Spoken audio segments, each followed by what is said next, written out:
Good afternoon, ladies and gentlemen, I'm John, this has been a true nerd, and today I want to talk about V.A.T.S. You see, V.A.T.S is fascinating because if you think about how much the Fallout franchise has changed over the years, from an isometric turn-based CRPG to a real-time action RPG hybrid, and even an online shooter, through all of that, V.A.T.S, or Aim Shot to give it its original name, has been there. But what's perhaps most interesting is how it's changed, what function it serves in each game, how that evolves over time, and what that can tell us about each Fallout game in general. So, let's begin, appropriately enough, at the beginning. Just in case you're not familiar with the original Fallout games, all combat is turn-based, with what you can do each turn limited by action point usage. In short, old Fallout was not wholly unlike a universe in which everybody was taking turns using V.A.T.S all the time. But the famous bit, the bit everybody remembers, and the bit that inspired what would become V.A.T.S in Fallout 3, is Aimed Shot. This was an optional firing mode that you paid an extra action point to access, bringing you to the iconic bright green schematic of your enemy, and letting you target a certain part of their body. This was, broadly, a gamble. Every body part was more difficult to hit than a standard non-aimed shot, but as difficulty to hit increased, the chance of scoring a critical hit and how devastating that critical would be rose accordingly. In terms of its function, it was a core part of the game, so central that the trait Fast Shot, which disabled Aim Shot, compensated for it by lowering the action point cost of literally every gun in the game, which perhaps represents how important and powerful Black Isle themselves saw it. For most players, Aim Shot's probably going to be the ultimate goal. At the start of the game, the chance to hit is simply too low, your character just isn't skilled enough, but as you and your character progress and become more competent with your weapon of choice, Aim Shot becomes more viable, and ludicrously high critical multipliers and other bonus critical effects allow the player to overcome previously unbeatable foes. The first moment you realise you can nail an enemy in the eyeball from the other side of the room is pretty special. In short, it's an extremely elegant game mechanic built within a series of interacting systems that made up Fallout 1 and 2's combat. So how and why did it end up inside a real-time 3D action RPG in 2008? Well, the core reason is almost certainly due to the fundamental difficulty of moving Fallout away from its isometric roots, and specifically the template laid out by Fallout 1, which was closely adhered to by Fallout 2. Fallout Tactics in 2001 made some modest innovations in terms of gameplay, but aesthetically, it stuck very close to the established template. Fallout 3, by comparison, was a huge shift, and so it was only natural that they would heavily utilise the existing Fallout aesthetic to clearly label this as something that was still Fallout, which would also perhaps help distinguish the game from Oblivion, which was built with an extremely similar engine with resultingly similar landscapes. Anything to help differentiate the two was likely welcome, perhaps also partly explaining Fallout 3's infamous green filter. This was not to say this was all just cynicism on Bethesda's part. Leonard Boyowski created some of the most unique, recognisable and enduring visual design in all of gaming history for Fallout 1, and there's no shame whatsoever in accepting that and utilising it going forward. Obsidian 2 would use much of the classic Fallout iconography in New Vegas. And so Fallout 3 would indeed incorporate much of the classic Fallout aesthetic. Now some of this is relatively simple. Super mutants, power armor designs, vaults and vertibirds all transfer over very simply. And then we get to the famous aimed shot targeting screen. Converting that is a lot harder, because it's not just a target select screen that happens to be green. It's also tied to Fallout's dark sense of humour, throwing up brief comic descriptions of each particular injury it inflicted. And while Fallout 1 and 2's memorably over-the-top death animations were technically not part of Aim Shot, the high damage criticals caused by Aim Shot often triggered them, so the two felt connected. To truly be a fitting successor, V.A.T.S would need to include all of that. And the thing is, mostly, it does. And the system they came up with sounds so damn elegant too. Fallout 3 is a normal shooter, but at any point you can pause the game and convert it into old Fallout, lining up shots with the aim shot chance to hit interface. The new 3D camera, meanwhile, allows for a cinematic zoom, bringing back classic Fallout's gory death animations, and in the absence of text descriptions, the dismemberment physics were clearly intended to be darkly comical, with eyeballs flying away from corpses like the kill triggers an internal explosion. And I know that sounds superficial, but I think atmospherically, it's very important. Fallout's tone has always been a blend of the utterly bleak and pitch black humour, and Fallout 3's harrowing lonely wasteland, interspersed with moments of ludicrous hyperviolence, suits that perfectly. It's all such a good idea on paper, but as us Fallout fans are all too aware, things don't always work precisely as they're supposed to. Part of the problem is that, of all game mechanics to mix together, old school isometric RPG targeting with first-person shooting is perhaps one of the most tricky combinations, due to a fundamental difference in one central question: whose skill determines success? In Fallout 1, success is exclusively down to your character's skill, with accuracy determined by the character's primary and derived statistics. At the start of the game, it doesn't matter how good or experienced you are as a Fallout player, your character is a level 1 Vault Dweller who's taking their first step into the world. They cannot shoot a rat in the eye from the far side of a dark cave, and no amount of player skill can modify that outside of building a character who starts with a slight natural aptitude in that direction. Character skill is key. In Fallout 3, you also broadly begin by stepping out of the vault into a totally unfamiliar world. But now you're in first person, so if you point your gun at something, the crosshairs are over it, and you pull the trigger, you expect the enemy to be hit, because in first person shooters, success is overwhelmingly tied to player skill. Now this conflict is a difficult thing to solve, and can make Fallout 3's shooting and V.A.T.S system sit a little bit uneasily next to each other. But I'm getting ahead of myself. Given the huge changes from Fallout 2 to Fallout 3, why was V.A.T.S implemented in this particular form?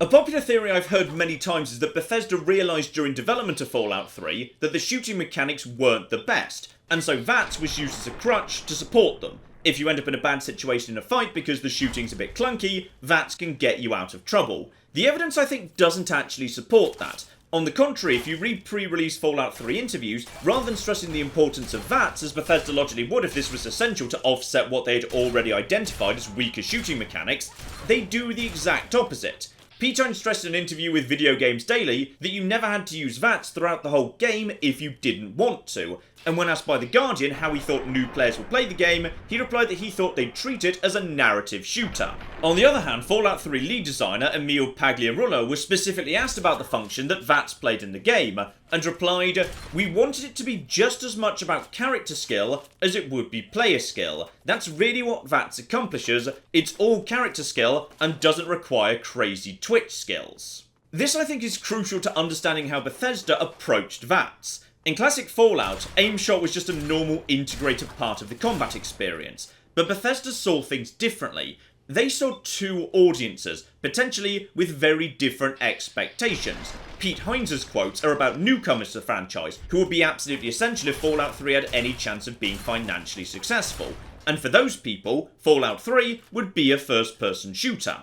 Emil Pagliarulo's description of V.A.T.S, meanwhile, speaks to a second group of players, those who expect the game to have an RPG focus on character skill, most likely the returning fans. V.A.T.S, then, was Bethesda's attempt to create a game that suited two groups of gamers with very different expectations, by giving each their own separate mechanism for engaging in combat, and certain design choices support the idea that V.A.T.S was seen as an alternative playstyle. For example, in Fallout 3, of the 58 base game perks, 9 exclusively provided benefit in V.A.T.S. Gunslinger, Commando, Sniper, Action Boy, Grim Reaper's Sprint, Mysterious Stranger, Concentrated Fire, Nerves of Steel, and Paralysing Palm. Now I know that doesn't sound like much, but for context, in Fallout 1 and 2, there are literally no perks that exclusively benefit aimed shot. Aim shot was so central to gameplay that the idea of specialising towards it just didn't make sense. But in Fallout 3, you can build a character that specialises towards V.A.T.S, suggesting it was intended to be less of a core part of the gameplay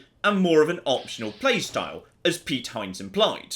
But does V.A.T.S actually work as an alternative to manual aiming? Can you play Fallout 3 without ever having to utilise what Emil calls twitch skills? Well, kind of. And right now we need to get into some detail. Let's bring on the numbers. So in Fallout 3, your ability to use V.A.T.S depends on your action points, which is itself determined by your agility stat. Depending on your build, you start off with between 67 and 85 AP. The Action Boy perk lets you boost that by 25, but doesn't unlock until level 16, in a game where the level cap was 20, and almost no apparel boosted it. The only exceptions being the extremely modest 5 AP bonus off Ranger armor, and a unique hockey mask with a huge 25 AP bonus, though the mechanism for obtaining that is sufficiently obscure that the vast majority of players would never stumble across it. In short, unless you were a heavy drug user, you didn't have much in the way of AP in Fallout 3, And using VATS wasn't cheap either. Even a basic pistol used about 17 AP, and rifles usually went for between 25 and 40, so you weren't getting many shots off before running dry. And Fallout 3 is filled with small crowds of enemies, so this makes the AP regeneration rate hugely important. Unfortunately, Bethesda seemed to miss this, as in the base game, there was no perk to speed up AP regeneration. That was added later with Broken Steel and the addition of Nerves of Steel, which even then was a fairly modest increase. You see, Bethesda had their own ideas about how to make VATS remain viable through the game, as enemies got tougher and more numerous. The idea is, given you have broadly the same amount of AP, instead, you become more efficient in VATS over time. Now, one rather elegant way of doing this that I do rather admire is, in Fallout 3, unique weapons very frequently come with a reduced AP cost, typically of around 20%. For example, Callahan's Magnum costs 25 AP to fire versus the usual Magnum's 32. Old Painus requires 23 versus the standing hunting rifle's 25. Fisto calls for 25 as opposed to the standard Power Fist 28. Many weapons work like this. The only downside of this system being, because action point usage is invisible within the game, you have no way of actually knowing this unless you just happen to notice and figure it out for yourself. And the second half of Bethesda's plan to increase VATS efficiency as the game went on was just increasing VATS accuracy in general as your character got stronger. And we need to discuss this because this is where things start getting a bit dodgy. You see, as we discussed earlier, there was clearly at some point an intention that VATS was going to be a very RPG character skill-led experience. But in terms of how VATS accuracy is calculated, that seems to get a bit lost. You see, there are 4 factors that feed into how likely you are to hit something in VATS. Number 1, the relative positioning of you versus the enemy. Obviously, not a character skill. Number 2 is gun spread. Again, not a character skill, this is just a hard-coded value that each gun possesses. And again, rather frustratingly, this is completely invisible, so you have no way of knowing except through experimentation which guns do or don't have a fundamental advantage in VATS. For example, as you can see here, the hunting rifle and the scoped Magnum have an identical level of gun spread, 0.3, so even though the guns are extremely different from each other, the actual chance to hit in VATS is completely identical. The third factor in VATS accuracy was perks. Now this is a character skill, but in Fallout 3, it was very simple indeed. Things like Commando and Gunslinger were basically just a flat increase in chance to hit in VATS with particular types of weapons. And the fourth, final, and most important driving factor behind VATS accuracy was how many skill points were invested in the relevant weapon class. And I know what you're thinking right now, silly old John, you've forgotten about Special. What about Perception? No! This is one of the most baffling decisions that was made in the development of Fallout 3, which also carried over into New Vegas. Perception gives no benefit whatsoever to chance to hit in VATS. And I know this seems absolutely unbelievable, which is why I'm putting this on screen right now. It doesn't matter whether you've got Perception 1 or Perception 10, if your gun skill is the same, your chance to hit is identical. And this created a bit of a mess in the special system, because it means Perception is basically useless. The only intrinsic benefit it provides is how close to you enemies have to be in order to appear on the compass, which is pretty bloody useless. But despite the fact Perception is useless for VATS, if you wanted to build a VATS character, you still needed to have Perception, even though it provided no benefit whatsoever. Because if you didn't have Perception of 6, you couldn't take the Essential Sniper perk at level 12, or better criticals at level 16. But even aside from that madness, tying VATS to weapon skill rather than Perception was still a bad idea. And there are 3 main reasons for that. 1, in a world where your ability to use VATS is determined by skill points rather than Perception, it makes Intelligence, which determines how many skill points you get, even more of a ridiculous god skill. And in New Vegas, this would actually get even worse, where the removal of charisma rolls from speech checks would mean that if you wanted to create a speech character, you didn't actually need any charisma, just take intelligence and then invest in speech with your skill point. And if you wanted to make a VATS using character, don't bother investing in perception, just invest in intelligence and use the skill points to boost your weapon skill. Yeah, there was a real problem with special balance in this generation. Intelligence was just so far above everything else, it was ridiculous. Number 2, this makes weapon skills ridiculously too good. And Fallout 1 and 2 understood this, because in those games, accuracy with your weapons, the rate at which that accuracy declines over distance, and the damage that your guns actually inflicted were all separate stats, boosted in different ways. There was no way you could boost a single stat up and gain benefits in all 3 of those skills. But in the world of Fallout 3 and New Vegas, where boosting your gun skill increases how much damage you're doing, your accuracy with your weapons, and your effectiveness in that, well, of course you're going to be boosting that up to 100 as fast as possible. For anything other than a pure pacifist character, it would be lunacy not to. And 3, because your weapon skill boosts both damage and effectiveness in VATS, it means that both VATS and non-VATS builds are effectively identical. And a player who has no interest in using VATS and just wants to maximise their damage output with manual aiming will accidentally create a character who is also very skilled in VATS. So there were problems therefore, but even after you got your gun skill up to 100 and VATS was as good as it could be, VATS still had issues. For one, it was simply ineffective at extreme range, and no amount of specialisation would allow you to snipe at the same range that someone who was manually aiming would be able to. And on top of that, as we've discussed previously, you are very likely to run dry during combat, which is of course fundamentally a problem with an action point system in a real-time game, because action points work well in Fallout 1 and 2 because everybody's playing by the same rules. But in Fallout 3, the AI aren't. When you run dry, they get to keep shooting. So to offset the limitations of its usage, Bethesda chose to give some other advantages to VATS usage. Here is a visual metaphor for what those advantages did to the game balance.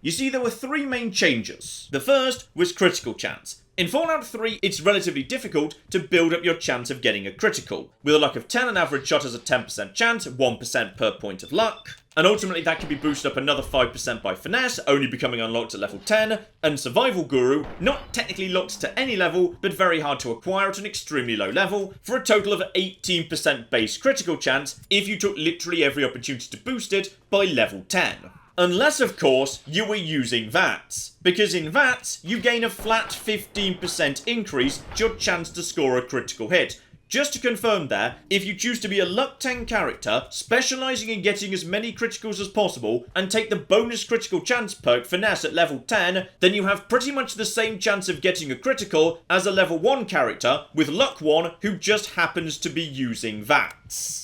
This of course meant that VATS shots on average were dishing out slightly ludicrous amounts of damage next to a standard manual shot. Second was the perk Grim Reaper's Sprint, which might well be tied with New Vegas's and Stayback and the original Sniper from Fallout 1 and 2 for the most ludicrously overpowered perk in Fallout history. Because you see, Grim Reaper's Sprint restored 100% of your action points to you if you killed someone in VATS. And it was very easy to kill someone in VATS, because, as we've just discussed, the game just handed you a 15% bonus to your critical chance rate. Meaning, of course, that the moment a VATS round ended, you were pretty much ready to jump straight into the next VATS round. But all of that pales into insignificance compared to the final bonus that Bethesda blessed VATS with. And that was Fallout 3's VATS defense. In short, while you were in the cinematic view, enjoying the carnage of all of your critical hits, you only took 10% of any damage you were supposed to. 90% damage resistance for free 100% of the time that you were in the VATS camera. Once you put these 3 things together, VATS basically became an unstoppable murder machine, because you went into VATS and picked a target. Because of your bonus critical chance, you were extremely likely to be able to get at least 1 kill. Grim Reaper kicks in, therefore, and the moment you come out of that, you can go straight back into it, pick a new target, kill them. And all the time this is happening, even though the enemy is trying to fire back at you, you've got 90% free damage resistance, effectively turning you into an unstoppable god. But it was VATS defense specifically that kind of broke the idea of VATS as an alternative specialised way of playing the game. Once players realised that you could pretty much tank a missile to the face as long as you were in VATS at the time, basically VATS became incredibly easy to game.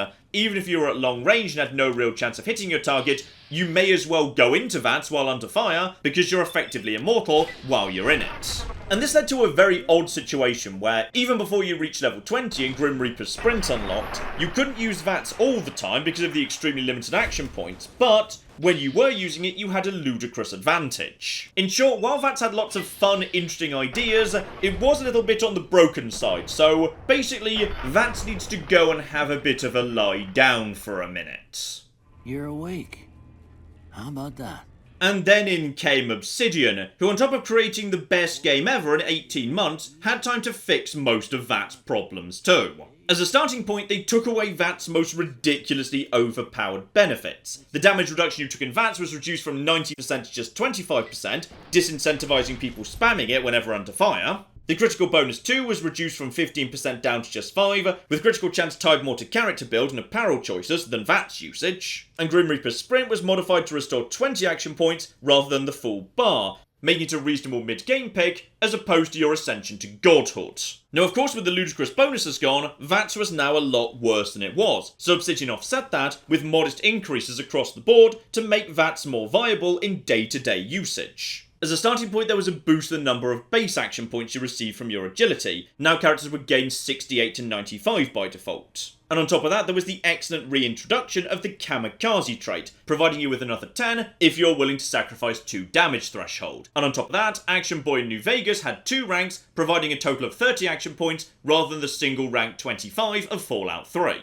Much like in Fallout 3, unique weapon variants still had lower AP requirements, but in New Vegas, of course, there are a lot more weapons and a lot more unique variants floating around, so your chance of coming across these weapons and utilising them was a lot higher. And finally, new perks were introduced, lowering AP costs across the board, such as Math Wrath. And these changes to me suggest that Obsidian had a very different approach to VATS than Bethesda did. Unlike Bethesda, whose intention seemed to be that VATS should be an alternative playstyle, Obsidian did a lot of work making VATS more usable on a day-to-day basis, giving the player more action points, more tools to get more action points, and perks that let you reduce action point usage costs. In short, Obsidian's ethos seems much more reminiscent of the original Fallout 1 and 2, which makes a lot of sense as many Black Isle employees were now working at Obsidian. And as a result of that, much like Aim Shot was, VATS was simply a tool in the arsenal that everyone should have a reasonable chance of using. But that's not to say, however, that Obsidian didn't also have plans to improve the ability to specialise into VATS if that's what you wanted to do.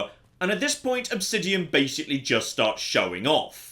Firstly, they significantly expanded the number of VATS exclusive perks from 9 to 14, with the new addition significantly more interesting than those in Fallout 3. Hobbler I think is a particular highlight, increasing chance to hit exclusively for the target's legs, effectively functioning as a replacement for the dart gun, which was ludicrously overpowered, its functionality being moved to this obscure perk to provide a particular benefit to VATS players. But what's really interesting is Obsidian did a lot of work for melee in VATS. You see, melee didn't work particularly well in Fallout 3. The damage resistance system made you far too vulnerable, and in a world where you could shoot a gun out of somebody's hands and then finish them off with a headshot which would cause their eyeballs to soar at a cinematic camera, whacking a series of baddies with the stick for 30 hours seemed to lack a bit of style. And more generally, in gameplay terms, it lacked interesting tactical flexibility. And so, exclusively for melee and unarmed characters, Obsidian introduced special VATS attacks unlocked by the melee and unarmed skills. Now some of these were just highly efficient attacks that boosted damage at minimal extra AP cost, but some of them provided some much needed tactical thought to melee combat. In particular, some weapons would guarantee knockdown, even against large, dangerous targets, giving melee characters an excellent opening to finish off a target while they were down on the ground. And on top of that, some of these special attacks actually formed combos. With Stomp, for example, an unarmed VATS special attack doing double damage to opponents that were down on the ground, syncing very nicely therefore with the knockdown I just mentioned. And on top of that, more generally, all melee and unarmed attacks gained a flat 2x damage increase in VATS, which was much needed as they did underperform in Fallout 3, and also to offset the increase in damage threshold in Fallout New Vegas. Now all of this was good, and VATS was almost certainly in a better place in New Vegas than it was in Fallout 3. It was less ludicrously overpowered, and more generally useful. But there were still gaps in the VATS build, which Obsidian, perhaps by design, did not fill. For example, rather than trying to come up with a solution to the problem of VATS being ineffective at extreme range, Obsidian instead introduced iron sight aiming, doubling down on sniping being the preserve of people who are manually aiming. And this would match up with the theory I suggested earlier, that Obsidian, like Black Isle before them, didn't see aimed shot or V.A.T.S as a specialised tool you should be able to exclusively use instead of manual aiming, but instead as a single tool in a wider toolkit. And then Fallout 4 came along. Now I find V.A.T.S in Fallout 4 absolutely fascinating, and yet it's something that very rarely seems to come up, because when people are discussing combat in Fallout 4, the conversation always inevitably goes towards the manual gunplay in the game, because, very famously, Todd Howard said during Fallout 4's development he wasn't happy with the gunplay in Fallout 3, so he brought in people from id Software to help make the gunplay in 4 a lot better. And that conversation very often spirals off in the direction of Fallout 4 being overwhelmingly focused on shooting mechanics and now much more of a shooter, and not enough of an RPG. But I'd say having that conversation without talking about V.A.T.S misses a huge piece of the puzzle, because it largely presupposes that the only major change Bethesda made was the improvement of and focus on gunplay in Fallout 4. But that's not the only change. They also made some absolutely huge changes to V.A.T.S. And I'd argue those changes are actually driven by the same objective that Bethesda had all the way back in Fallout 3. Because absolutely, in Fallout 4, you can play the game purely as a first-person shooter if that's what you want to do. And many people take that fact in isolation and use it as a condemnation of Fallout 4. But the other side of the coin is, V.A.T.S has been significantly expanded upon in Fallout 4. And as a result of that, I would argue it is entirely feasible that you can now equally play the entire game without ever firing a manual shot at all. A V.A.T.S only build is entirely feasible, where there is no manual aiming whatsoever, and instead, everything is determined by character skill, the player's role being to carefully manage action points, criticals, accuracy, and the probabilities of various perks activating. And that leaves us in a bit of an odd position, because Fallout, traditionally an RPG, absolutely moved towards less of a focus on alternative solutions in Fallout 4, and instead had many more quests being decided exclusively by gunplay. And yet, that gunplay could be entirely replaced by V.A.T.S, which was entirely a character skill-based RPG mechanic. Arguably, bringing it around full circle and, in combat terms at least, making it the most RPG-ish Fallout since the original Fallout 1 and 2. What in the goddamn? Part of the reason this gets overlooked, I think, is because at first glance, V.A.T.S in Fallout 4 looks very similar to Fallout 3. Fallout 4 is still a first-person shooter, and there's still a button that activates the aim shot screen. The green's a different shade of green, and time now massively slows down rather than stopping, but in gameplay terms it doesn't immediately feel like there are any significant differences. But the devil's in the detail. Loads of little things change that make V.A.T.S in Fallout 4 much more interesting. Let me give you a really simple example of what I'm talking about here. In Fallout 4, there's a massive increase in the number of enemies who have weaknesses tied to hitting specific parts of their bodies. So ghouls, for example, if their legs are crippled, will now fall to the ground and be effectively completely neutralised. Super mutant suiciders could be shot in the right arm to immediately neutralise them by hitting the nuke they were holding. Deathclaws picked up a new weakness in the belly. Power armor and sentry bots were both vulnerable to being shot in the fusion core. There's a lot of enemies who are now weak to being shot in a particular part of the body, which inherently makes a targeting system, specifically designed to let you hit particular parts of the body, a lot more useful. Now that's a very obvious upfront example, but to my mind there's a lot of little changes back end, quiet changes to game mechanics that make an even bigger impact. An example of this is how Fallout 4 takes away a lot of restrictive limitations present in Fallout 3 and New Vegas, and instead moving the game back towards the ethos of Fallout 1 and 2, where tough choices during your character build could yield hugely different experiences to suit any given playstyle. So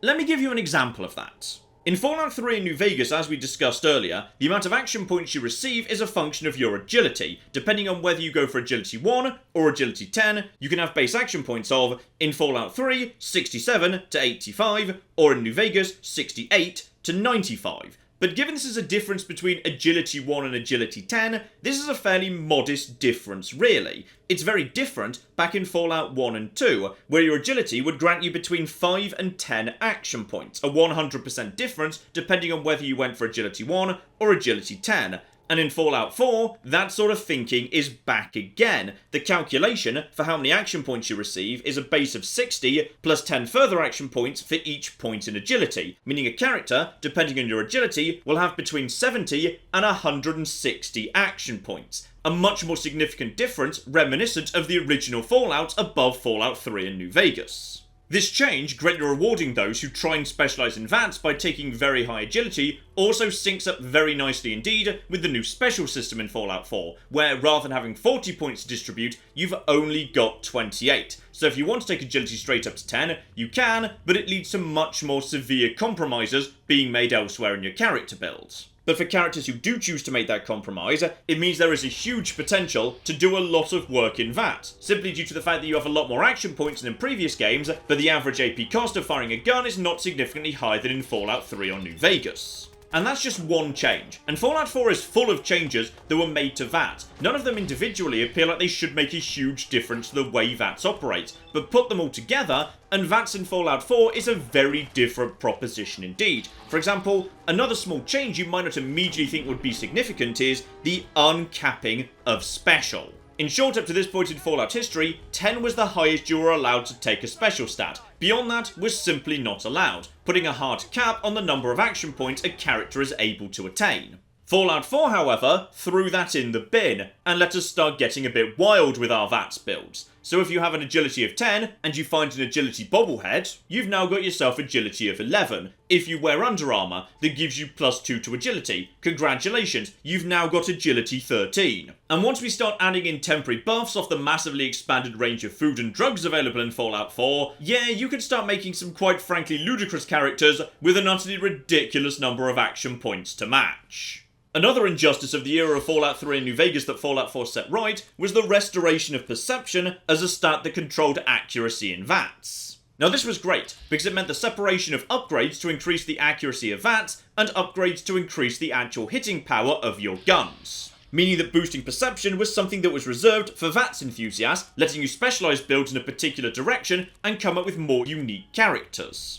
And naturally, of course, perception also benefited from the uncapped special, where the right combination of food, drugs and apparel could create some quite frankly ludicrous perception stats, letting VATS users for the first time be extremely effective even at long range. And as I say, that's just a couple of systems. What a lot of people seem to miss is just about every system in the whole of Fallout 4 was reforged to facilitate VATS as a way to totally opt out of manual shooting. So on the perk side, for example, in Fallout 4's new perk table, of the 70 perk families, 10 of them are exclusively for VATS users, with 13 further perk ranks on top of that providing unique VATS benefits, the highest proportion of perks dedicated to VATS in Fallout history. And rather than the relatively dry and boring perks of Fallout 3, some of these were very fun, opening up new tactical possibilities. So, for example, Attack Dog 1 basically creates a synergy between VATS and Dogmeat if you like travelling around with him. Well, one of my personal favourites is Demolition's Expert 4, where if you shoot a grenade out of midair with VATS, it now does double damage over what it would have done previously. Simultaneously very useful and incredibly badass. In wider gameplay terms, criticals move from a random chance to a manually activated action, exclusively charged by and activated within VATS, with luck, now the determining factor in how fast VATS charge to critical, effectively repurposed as a stat pretty much entirely dedicated to VATS, and with criticals accordingly being a hugely powerful tool exclusively for people who used VATS. But what was particularly good was how interesting those new luck perks were, and how they interacted with each other to make using VATS an extremely tactical process, as opposed to Fallout 3 and Vegas, where for the most part, you would simply line up the shots that did the most damage, and then wait for your action points to recover, at which point you do it again. So to give you a real example of this, just like in Fallout 3 and New Vegas, you fire in VATS by spending action points. However, if you've got the 4-leaf clover perk, every single shot in VATS has a chance of filling up your critical meter. But simultaneously with the new revised Grim Reaper's Sprint, every kill in VATS has a chance of completely refilling your action points. While simultaneously, by default, every shot in VATS is filling up your critical meter. And as a result of that, killing the enemy as fast as possible is not necessarily the right thing to do. Instead, you might on occasion choose to target an enemy in a limb where they're going to take less damage, exclusively so you can fire off more shots. So between the standard process of the critical bar filling up and 4-leaf clover activating, you have a good chance to build up some criticals. Especially as, thanks to Critical Banker, you can now store ultimately up to 4 criticals in the bag to use whenever you wish. But on the other hand, while every single shot you're making is filling up your critical meter, it's also draining your AP. So as a result of that, you also have an incentive to finish off enemies as fast as possible. The more enemies you can kill in a single round of AP, the greater the chance that Grim Reaper's Sprint will activate, and thus you'll be able to get straight back into the next round. So yeah, there's a lot of interesting stuff that needs to be calculated there. When you're actually playing V.A.T.S in this game, and once you get to a high level character with plenty of luck perks, you're having to keep an eye on your chance to hit, the chance you'll get your AP back, the chance your critical meter will just spontaneously fill, how fast it's filling up by default, how many criticals you've got in the bag. It was a lot more interesting than Fallout 3 or New Vegas. And of course, one more wonderful thing about criticals, as long as you can actually lock onto an opponent and you had a 1% chance to hit, a critical was guaranteed to land. Meaning that finally in Fallout 4, V.A.T.S was finally able to snipe at extreme range just as effectively as a manually aiming character. And in Fallout 4, this just goes on and on and on. There's so much good stuff for a V.A.T.S build in this game. Like, for example, in the new perk table, unlike previous games where the sexiest, most exciting perks were locked behind levels, skills, etc., in the new Fallout 4 perk table, you were permanently allowed from level 2 to take the first rank of any perk of your choosing as long as you met the special commitment. Which, as I said earlier, if you're willing to make the compromise, you could always do immediately right from level 1. So if you really wanted to specialise in V.A.T.S right from the beginning of the game, there was nothing to stop you taking the first rank of Critical Banker, the first rank of Grim Reaper Sprint, the first rank of 4-Leaf Clover, and the first rank of Action Boy for your first 4 perks. Fallout 4 was totally fine with you doing that. As I said earlier, Fallout 4 was hugely good at taking away restrictions that had previously been present in Fallout, even right back to Fallout 1 and 2. Fallout 4, for the very first time, was a game that was happy to let you specialise right from the get-go, if you were willing to make the right special commitments.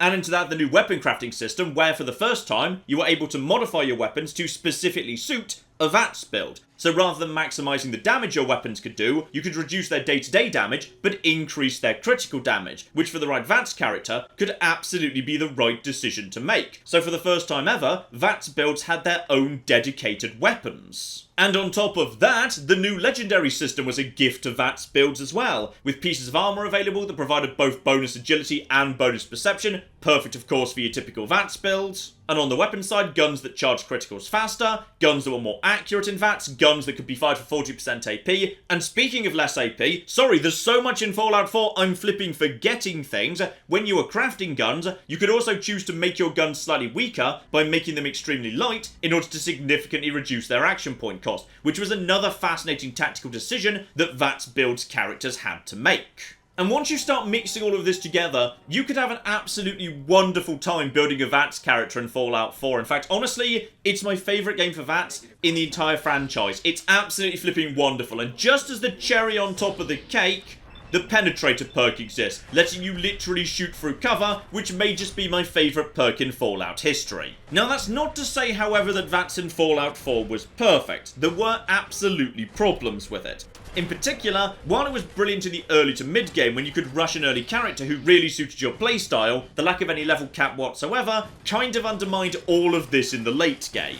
Given that eventually, there's nothing to stop you just continually leveling up, getting all your special up to 10, taking literally every perk in the game, and ultimately becoming a god, which does absolutely undermine the otherwise positive steps of having fewer special points available to make that decision a lot tougher, having the first ranks of perks being available immediately to let you specialise early. The fact that eventually you could just get good at everything does undermine that, though to my mind it's not a huge problem because you're generally beyond level 70 or 80 by the time you've completed every single quest in the game, including all DLC.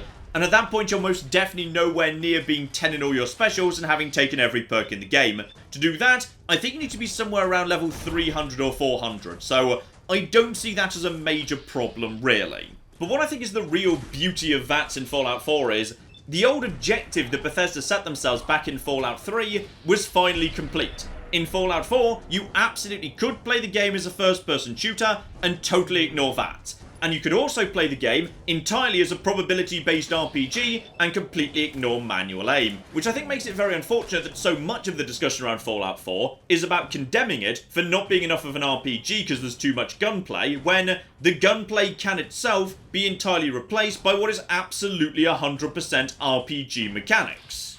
In short, I love VATS in Fallout 4. It's a completely different approach to take to what Obsidian did in New Vegas, and I'm not going to say either is objectively better than the other, because each of them clearly had different objectives in mind. In Fallout 4, they wanted VATS to be able to stand by itself. In New Vegas, Obsidian clearly wanted VATS to be part of the day-to-day process. Both systems work just fine, and have a lot to recommend them. So at this point in the history of Fallout, I'd say VATS was in a very, very good place.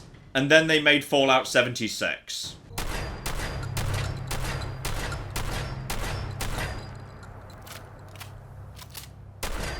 I'm being mean, it's not that bad, but it is a lot worse than Fallout 4, and that really shouldn't happen, because the gunplay between Fallout 4 and Fallout 76 is incredibly similar, so the fact they actively took VATS and made it worse is just a bit of a kick in the teeth. And unquestionably, there are some real problems. Obviously, Fallout 76 being online, you couldn't freeze time or have the lovely slow time effect of Fallout 4, meaning VATS had to move into real time. VATS did not enjoy being in real time, partly because it defeated the entire purpose of VATS existing. As we've been discussing, the whole point of VATS in a 3D Fallout game is to allow combat to be less twitchy and more about strategic thought. In a world where everything's happening in real time regardless, that simply doesn't fly. So conceptually it wasn't a good idea, but various factors on top of that did exacerbate things further as well. Fallout 76 has a lot of very fast moving enemies, and large parts of the map next to any other previous Fallout world are extremely heavily forested. Plenty of trees, plenty of cover, plenty of bushes, and as a result of that, when you had fast moving enemies rapidly appearing and disappearing behind bushes, the chanced hit would spend a lot of time just flying all over the place, which wasn't a good time. On top of that, the new special system meant that every character started with Special 1 across the board, and then slowly grew their special as time went by. This meant, of course, that every new character started off with Perception 1 and Agility 1, and as a result of that, had almost no action points and extremely poor accuracy in VATS. For the first time in Fallout history, there was literally no way that you could build a character who had some form of natural aptitude towards VATS. All characters were created equal, and the level they were created at was terrible at VATS. And even worse beyond that, it was incredibly difficult to rush a character towards the VAT specialisation if that's what you wanted to do. Because unlike in Fallout 4, where as I discussed previously, you could take the first rank of various perks immediately if you invested correctly, in Fallout 76, the perk card system reimposed highly restrictive level requirements on every single perk. In short, you could only take a perk when the game said you were allowed to. And on top of that, all the most interesting perks from Fallout 4's luck tree were completely flipping savaged. So for example, better criticals doesn't even become unlocked until level 47. And if you take all 3 ranks of it, it only gives you 40% bonus damage with your criticals, which is embarrassingly low. I'm not sure if this was done because they were worried about overpowered criticals being used to one-shot players in PvP, but if so, they massively misdiagnosed where the imbalances in PvP were going to be, because it is most definitely not VATS criticals, it's 3-star legendary sniper rifles. That's the problem with PvP. Then all sorts of weird decisions were made, like Psychopath was invented for absolutely no good reason, given it was just 4-leaf clover, but much worse, and 4-leaf clover was still in the game, and unlocked only a few levels later. In fact, I'm almost suspicious that the inclusion of both perks in the game was a mistake. Critical Banker was replaced by Critical Savvy, which was both worse and also more dull, effectively just doubling the critical gain rate. Yeah, there were a lot of problems in 76. VATS just didn't work as well. There were some positives though. The fact that you didn't get any more special points after level 50 meant that unlike in Fallout 4, you couldn't just keep adding to your special forever, so you did actually have to think carefully about what you wanted your special distribution to be. Though admittedly, the fact that every level after 50, you were allowed to make changes, meaning there was no permanence to your decision whatsoever, did rather undermine that. But on the actual plus side, with no downside whatsoever, they did finally fix VAT scanning, where in Fallout 3, New Vegas and Fallout 4, you could just hammer at the VATS button to automatically detect enemies nearby to you, and in Fallout 76, they fixed that so while you could still do it, it did cost you some action points. So, that's good. Well done, Fallout 76. Have a cookie. But only one cookie, because there's one last sting in the tail, which is having retired survival mode, at this point the state of Fallout 76 is broadly that in adventure mode there's effectively no PvP whatsoever, with PvP instead reserved exclusively for Nuclear Winter. Now, I actually quite like Nuclear Winter, but it does bother me to this day that VATS is simply not allowed in it. After all the work that Bethesda did to create this beautiful parallel system in Fallout 4, where you could play the game as a shooter, or as an RPG, where you could rely on your player's skill, or you could put your faith in your character's skill, where it could be a first-person shooter, or an RPG, you could play it however you wanted to, and then, in the end, when they'd finally managed to develop an actually pretty decent PvP event, I think Nuclear Winter's actually pretty good, they just barred VATS from entering it, removing perhaps the single most important mechanic in the current generation of Fallout games that I would say means they are still just RPGs, and instead making it purely a Twitch shooter. After everything you did in Fallout 4, Bethesda, after everything. And that, ladies and gentlemen, is the story of VATS in Fallout. How a small targeting mechanic in Fallout 1 and 2 became a ludicrously broken murder mechanic in Fallout 3, a hilarious tool for melee beatdowns in New Vegas, and then finally a mechanic for converting a first-person shooter into an action point-based RPG in Fallout 4, before Fallout 76 went and ruined everything. I do hope you've enjoyed this, by the way. I did have a lot of fun putting this together. And just so you know, this is not the only video essay that's coming up. I've got some more in the pipeline, so watch this space. These do take a lot of time to put together, so there's no one coming next week, but soon there will be something else. I have got more things to discuss about the Fallout franchise, so hopefully you stick around for that. But in the meantime, I've been John, this has been Many a True Nerd, and this has been a look at Fallout and the history of VATS. Thank you very much, and goodbye. We have got a gate key here, and then we have got I've made a mistake, I've made a mistake, I've made a mistake, I've made a mistake! This is going to take all of my skill and cunning as a hunter to sort out— Die, you mooing bastards! Die! Die! Go away. Go away, nobody likes you. That was a good idea till it wasn't.